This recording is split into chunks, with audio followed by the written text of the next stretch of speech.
Comprendre le repos en Christ.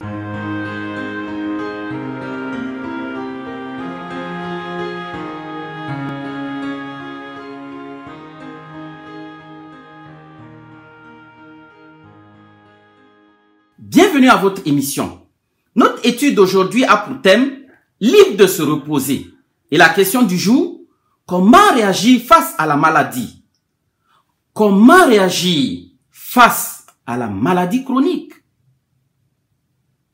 Une bonne partie de la population mondiale souffre des conséquences de maladies chroniques. Conséquences qui se répercutent négativement sur leur adaptation à la vie de chaque jour.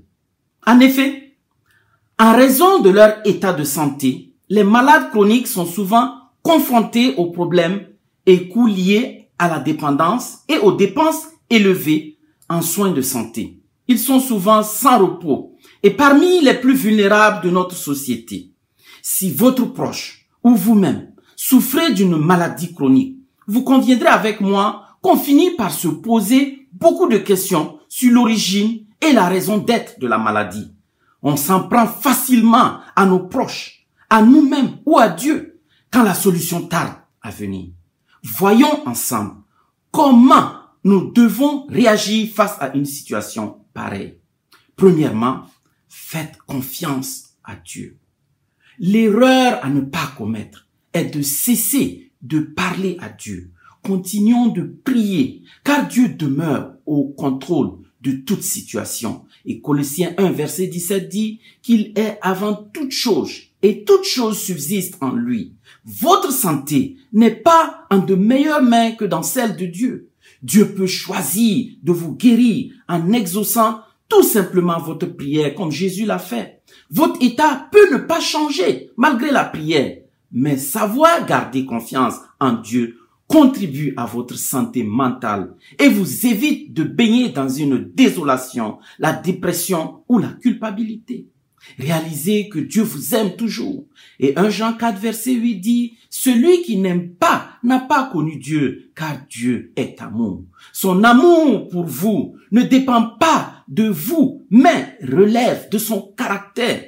Dieu ne se réjouit pas de votre mauvais état physique. Il souffre avec vous et promet de ne jamais vous abandonner. Genèse 50, verset 20 dit, « Vous aviez médité de me faire du mal. Dieu l'a changé en bien pour accomplir ce qui arrive aujourd'hui, pour sauver la vie à un peuple nombreux. Ainsi, Dieu peut utiliser votre maladie pour sa gloire et sauver beaucoup d'autres personnes. En dépit des plans de destruction de Satan, les voies de Dieu sont impénétrables, mais connues de lui seul. Deuxièmement, identifiez la cause de votre maladie.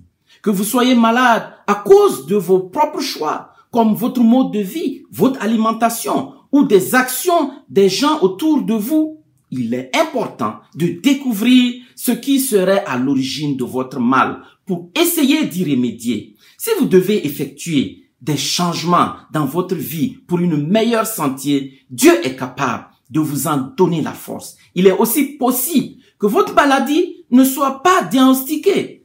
N'allons pas vite en besogne, en prêtant des causes mystiques à notre mal. Évitons de penser immédiatement que notre mal vient de Dieu ou est une punition divine. Jésus dit, dans Jean 10, verset 10, « Le voleur ne vient que pour dérober, égorger et détruire. Moi, je suis venu afin que les brebis aient la vie et qu'elles soient dans l'abondance. » Jésus, dans son ministère, a toujours guéri les malades. La cause originelle de la maladie, la faiblesse et même la mort, c'est l'ennemi et l'entrée du péché dans ce monde. Nous savons que Jésus est venu pour donner la vie. Troisièmement, tirer les leçons adéquates de la maladie. Nous devons toujours tirer les leçons des situations que Dieu permet dans notre vie. Et quand David, dans les versets 67, 71 et 75 du psaume 119, dit ceci, « Avant d'avoir été humilié, je m'égarais. Maintenant, j'observe la parole. Il m'est bon d'être humilié afin que j'apprenne tes statuts. Je sais, ô Éternel, que tes jugements sont justes. C'est par fidélité que tu m'as humilié. Dieu, par fidélité, peut vous affliger. Et comme David, cette affliction peut vous amener à apprendre ses décrets et à obéir à sa parole. Je ne dis pas que vous êtes malade parce que Dieu veut vous discipliner. Mais si votre maladie peut vous amener à l'humilité qui mènera à votre salut, Dieu n'hésitera aucunement. La priorité de Dieu est de nous sauver du péché. Cher ami, cela fait peut-être des années que tu souffres d'une maladie.